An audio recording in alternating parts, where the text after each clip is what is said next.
I loved the late reaction. It was like, oh. um, but yes, Father's Day is coming up, and so we want to encourage you, go ahead and sign up in the back. On the refreshment table in the back is a sign-up sheet. So let us know what you're going to bring. As far as the church, we will take care of the meat. We're going to have hamburgers that day. If you are a vegetarian, we will have Beyond Burgers for you guys as well.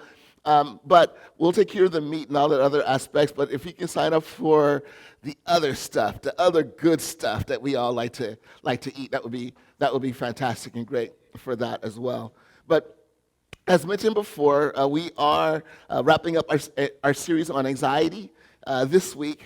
And tell me if you've been here. But before you tell me that, did you know that the average person, according to statistics, and I found this across the board, with the research that I did for this week, the average person makes between 33 and 35,000 decisions a day. 33 and 35. Now, some of those are like big decisions. Some of those are, should I brush my teeth today? Well, hopefully you've already made that decision. But it could be something along those ways. But now, imagine this. It's the end of the day. You just got home from work.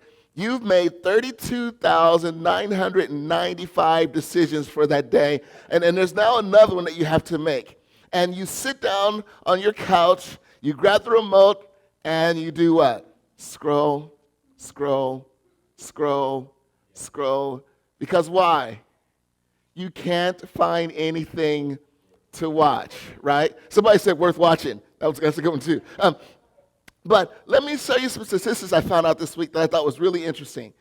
If you use Netflix currently has 3,600 movies, 1,800 television shows. If you use Prime Video, that currently has 26,000 movies and 2,700 television shows. If you use Hulu, that has 1,200 movies and 1,300 television shows. If you have Disney Plus, that has 1,300 movies and 500 television shows. And if you use Apple TV, that has 30,000 movies and 6,500 television shows. So that tells me that when you sit down and try to figure, if you have those services, you are choosing between 62,100 movies and 12,800 television shows. That does not include if you have Peacock, right, because Peacock is NBC's streaming channel, and then Paramount Plus, which is CBS's streaming channel. Thank goodness ABC shows us some grace and releases stuff on Hulu, right? Or else we'd really be in trouble. But think about that. You are choosing between that much stuff to try to figure out what you want to watch. Now, when I was a kid, and some of you will go, yeah, I remember back in those days. Before there was even cable television, you had 2, 4, 5, 7, 9, 11, 13, right? And then if you go to the UHF channels, now it was find something. Like it was even limited there. Now I know I would run home when I was much younger, and I would turn to channel 56. Why? Because channel 56 had Giant Robot, Johnny Socko, the Flying Robot, Ultraman, and Speed Racer. You guys remember? Here comes Speed Racer. He's a demon on wheels. Da, da, da, da. He's a demon and he's going to be chasing after someone. You guys remember that? You guys remember that? Now, for those of you that are here going, what is Speed Racer? That just means you're too young. It means you're too young. However, I will say this. You can actually... So for those of you that want to have a moment of nostalgia, you can actually go to YouTube and watch old episodes of Speed. Not the movie. Don't watch the movie. The movie is horrible. But the cartoon is awesome. You can actually watch those on YouTube as well. Somebody's like, don't knock the movie. I liked it. Sorry about that. But here's the thing is, we live in a society that says choices. Give you more choices, because choices and options will make you happier, right? Give you more choices, more options will make you happier. But in reality, it's actually having the exact opposite effect, that the more choices we actually have more what? anxiety, right? More stress. Because you know what drives us is this one question. What if I choose the wrong thing? And it doesn't have to be like a big decision, but what if I make the wrong choice? And that's why we flip. That's why, and I know wives, husbands, wives, we drive you crazy. Husbands, we drive you crazy because we'll watch something for 5 minutes, and then we'll flip, right? And then we'll watch something for 10 minutes, and then we'll flip, right? And the reason why is because what if there is something better on, right? We can't risk missing watching something that's better. But the result of that, though, is although we have more choices and more options, what it leads to is a phenomenon that is becoming more and more known as decision fatigue. It leads to decision fatigue. And here's what they say. There's an article that I found that was done by Washington State University where they talk about the decision fatigue. And here's what they say. You can read it right on the screen. The emotional impact of decision fatigue can cause stress throughout a person's life, not just at work. Too much ambiguity and too many choices, plus the additional pressure to make the right choice can make it hard to make any decision at all, even about an activity that's pleasurable, like choosing a movie, for example, or a game to play for family game night. So simply put, we are filled with anxiety because of more choices. And so then the question becomes, well, how do we navigate? As I mentioned before, we're doing this series called Victory Over Anxiety. If you've missed any of this series, you can go back and you can go to our website. You can watch them there. You can also watch them on our YouTube channel as well, watch the replays there. But it's a great opportunity for us to just kind of be reminded of how God helps us to be able to navigate anxiety. And so the question becomes, well, how do I be able to navigate the decision-making process so that I'm not filled with anxiety during that process? So there's a passage that we've been using all throughout this series, and that's what we're going to be using for today. Philippians chapter 4, verses 4 through 7. It says, always be full of joy in the Lord. I say it again, rejoice. Let everyone see that you are considerate in all you do. Remember, the Lord is coming soon. Don't worry about anything. Instead, pray about everything. Tell God what you need and thank Him for all He has done. Then you will experience God's peace, which exceeds anything that we can understand. His peace will guard your hearts and minds as you live in Christ Jesus. And it is true, right? Wouldn't we agree that different choices have different implications? We would agree with that, right? I mean, choosing what should I wear today is much different than who will I marry. Choosing, what television show should I watch is far different than should I quit my job. Right? It's choosing, should I park forward or should I back in? That has far greater implications as far as, well, is it time for me to retire? Although we know the answer for parking, right? You back in. That's the answer. And let me tell you why you back in. For those of you that are hypocrites. No, I'm just teasing. No, but the reason why you back in is because if you're getting chased by a serial killer, all you have to do is pull out, right? If there is a national emergency, all you have to do is leave. You're gone, right? That's the idea behind that. But they do. There are different implications. And so how do I remove anxiety out of the decision-making process? Well, it says this in Philippians chapter 4, verse 4. It says, always be full of joy in the Lord. I say it again, rejoice. Now here's the question. How can I be full of joy when I'm having to make pretty important decisions? In my family, just my family alone, here are some decisions that we're looking at that are coming up. Millennium and Faith are sophomores. Now they're starting to head into their junior and senior year, so they're having to start to think about what?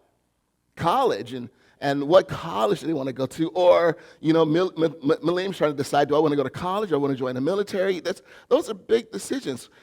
We got we got Tensai and Xavier that are in college now. And for Tensai, of course, her decision is going to be, what grad school do I want to go to?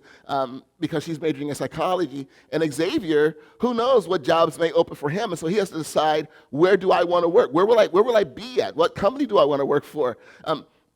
So those are decisions. For Heidi and I, we're talking about like retirement. Like, when do we want to retire? What does retirement look like? Where do we want to retire at? So these are like big questions that we're asked. So this is just my family alone. I wonder if we did a survey of this room, and for those of you that are watching the live stream, if we were to have you just say, hey, what are some decisions that you are facing right now, and how big are some of those decisions that you are facing right now?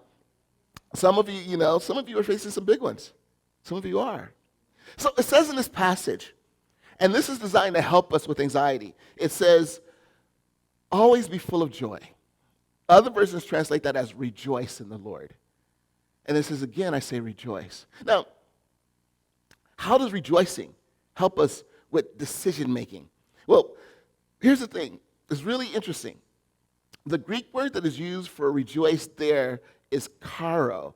And it also has the same root as the Greek word for gift, as well as the Greek word for grace. It's the same root, it's kar. And what's really interesting about that is kar simply means to lean on. It means to lean on. So the root word, it means to lean on. So here's the question we have to decide is, what am I leaning on? What am I leaning on? I remember once I was hanging out with a friend, and we were talking, and as I was talking to my friend leaned on the wall, so I decided to follow my friend's example and lean on the wall, except I leaned on the door. That was open. It was an adventure,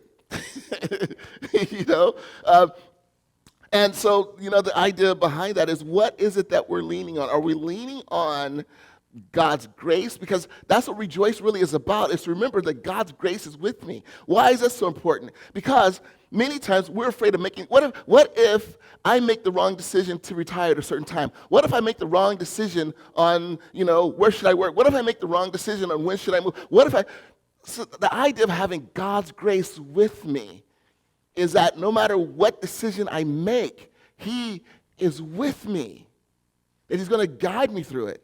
That He's going to walk with me through it. And if I make, quote unquote, the wrong decision, He will be there to help me process it, to help me be able to overcome.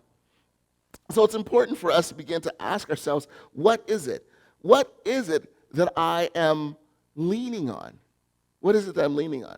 Because if we're leaning on Him, there's a passage that I think is a really great encouragement. If we're leaning on Him and we make a decision that we come to realize later, like, oh, I should have made a different choice, here is what we can rely on. 2 Corinthians chapter 4, verses 8 through 10 says, we are pressed on every side by troubles, but we are not crushed. We are perplexed, but not driven to despair. We are hunted down, but never abandoned by God. We get knocked down, but we are not destroyed.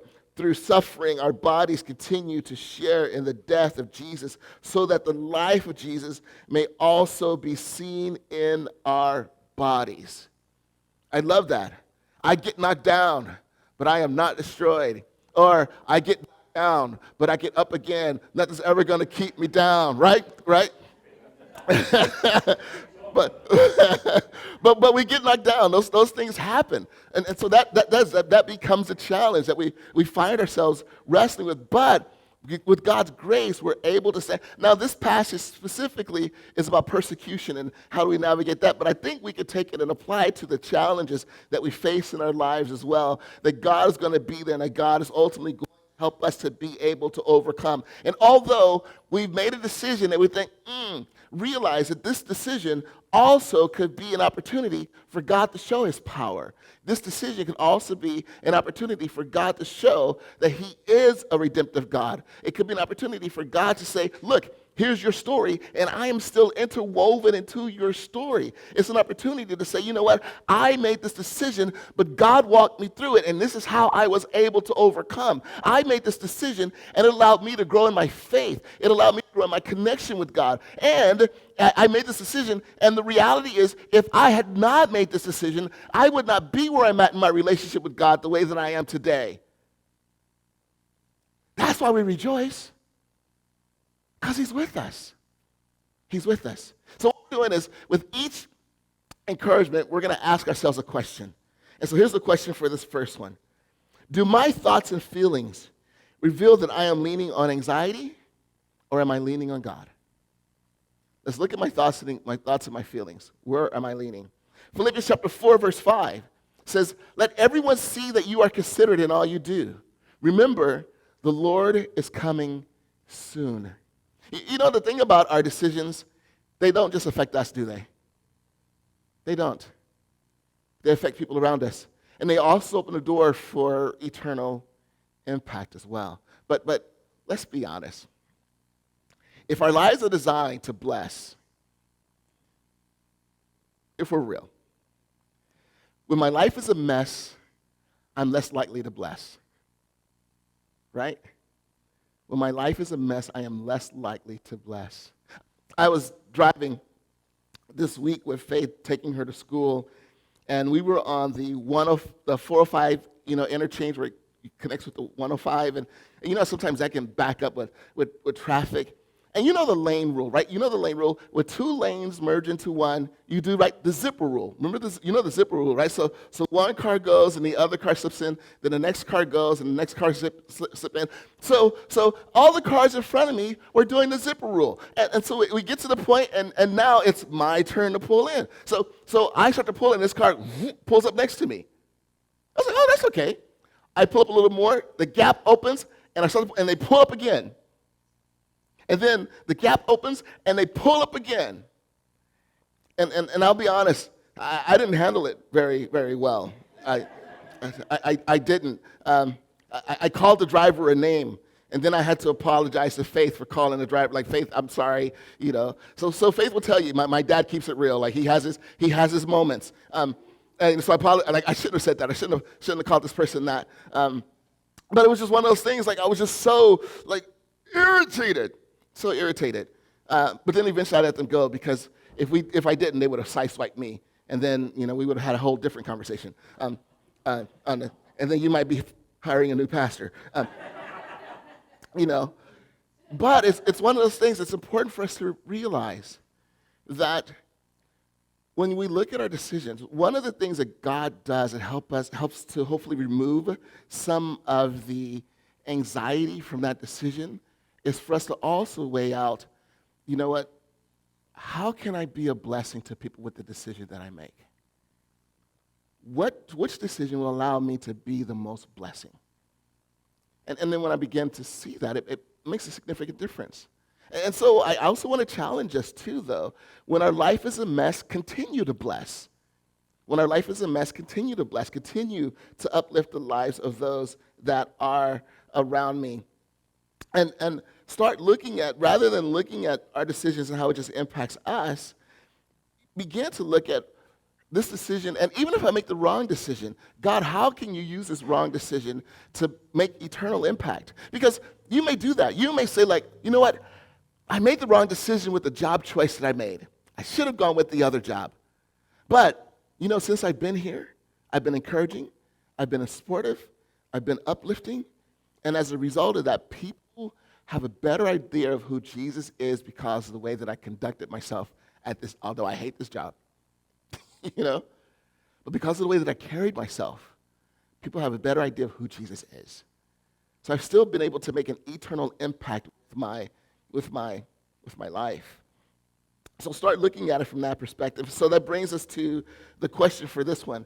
Am I missing out on an eternal impact because I am focused on external circumstances? Am I missing out on eternal impact because I am focused on external circumstances? Philippians chapter 4, verse 6 says, don't worry about anything. Instead, pray about everything. Tell God what you need and thank him for all he has done. Now, let me make this really clear. When it says don't worry about anything, don't worry is not saying don't be aware. He said it again. Don't worry is not saying don't be aware. Practice denial. Ignore your circumstance because you trust Jesus. That's not what it's saying. Do you like that? You know, I don't know where that came from. But because you trust Jesus. That's not what it's saying. You need to be aware. You need to be aware, for example, if you're changing your job, you need to be aware that I may have to go through a learning curve.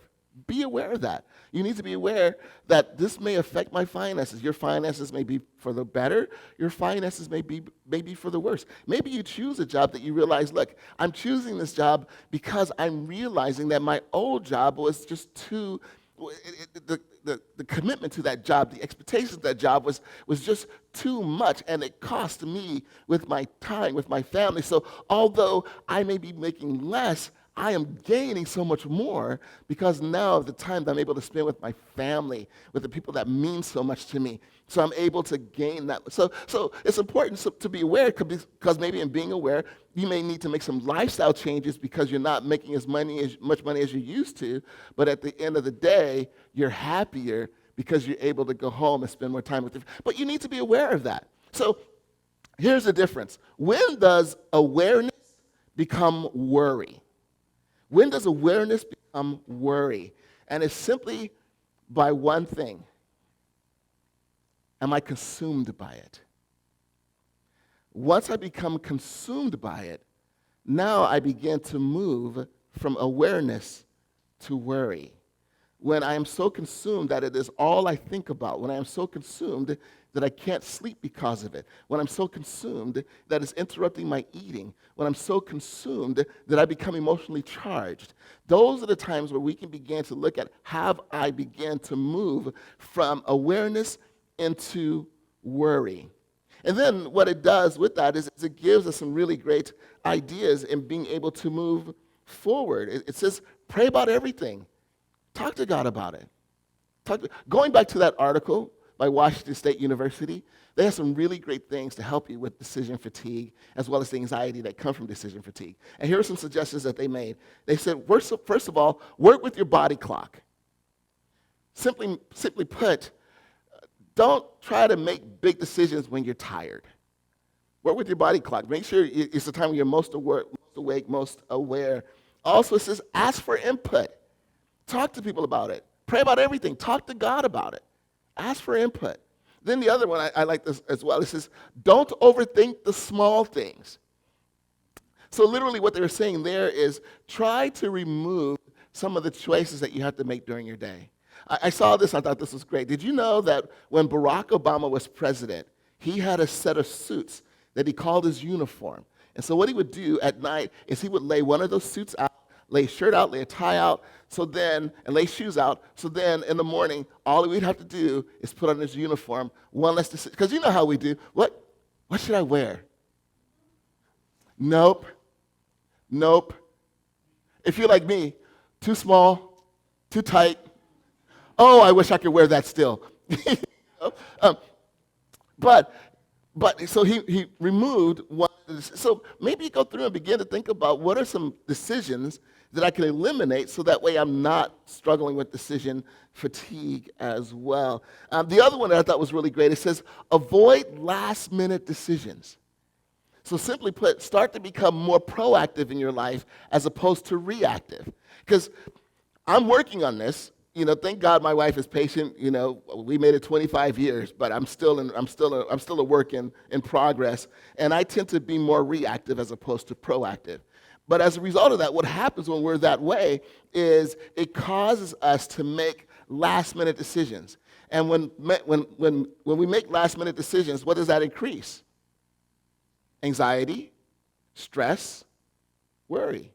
So try to begin to practice planning ahead. And then this big one, get plenty of rest. One of the most spiritual things you could do when you're making a big decision sometimes? Sleep on it.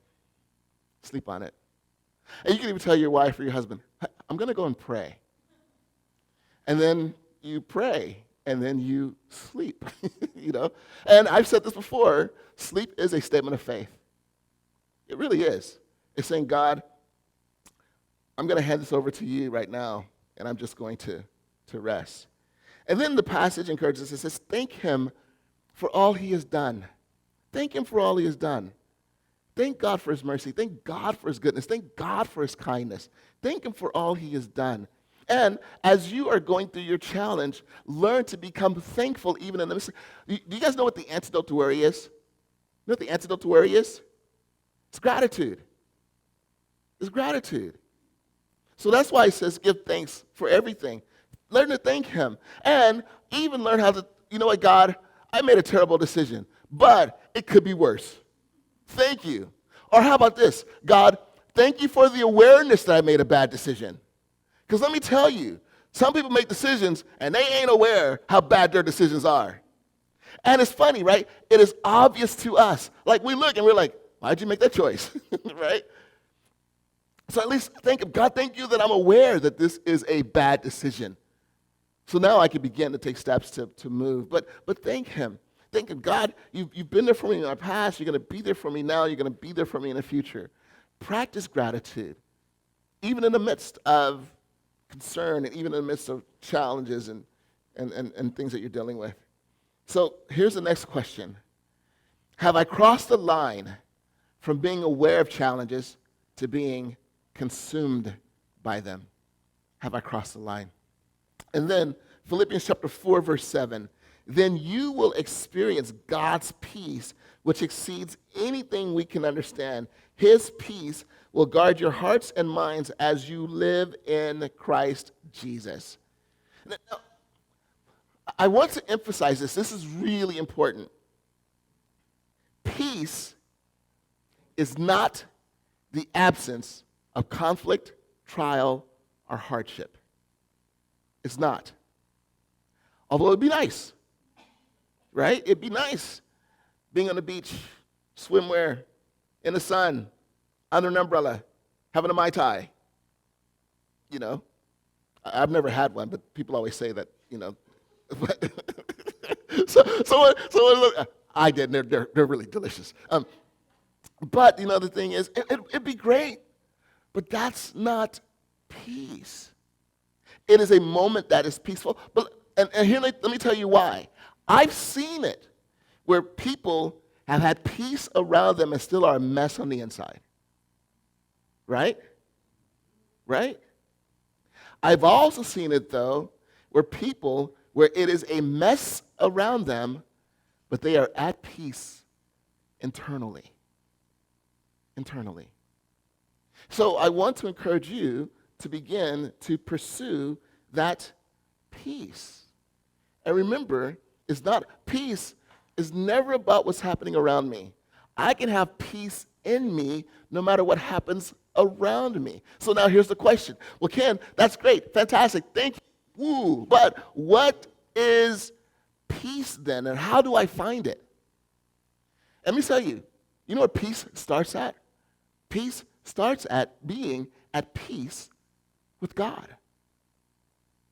When I'm at peace with him, then no matter what happens around me, I'm at peace with God. He and I are good. Because of what Jesus Christ, and realize that this peace then is connected to what Jesus Christ has done. That when Jesus Christ went to the cross and he died for us and he rose again, he declared the separation that existed between us and the Father. He declared that separation removed. And so now all we have to do is say, yes, Jesus, and then we can step into that peace and begin to allow him to help us build that peace into our lives. But I'm telling you, if I'm not at peace with him, I'm not going to be at peace with anything else. I won't be at peace with myself. So let us begin to step into that peace. So that as a result of that connection and that relationship with him, that when people see our lives, they see the calm. They see the calm. And as I've stated before, let me make this really clear as well, is there may be times When we're saying, you know what, Jesus, I'm trying to find that peace, but right now I feel like the anxiety is wrestling. I'm wrestling against it. I'm struggling with it. Just be honest with him about that. You know, because peace is not something that's automatic, that we just kind of just, hey, I'm at peace. You know, it's not just automatic. Why don't I just do like some aromatherapy?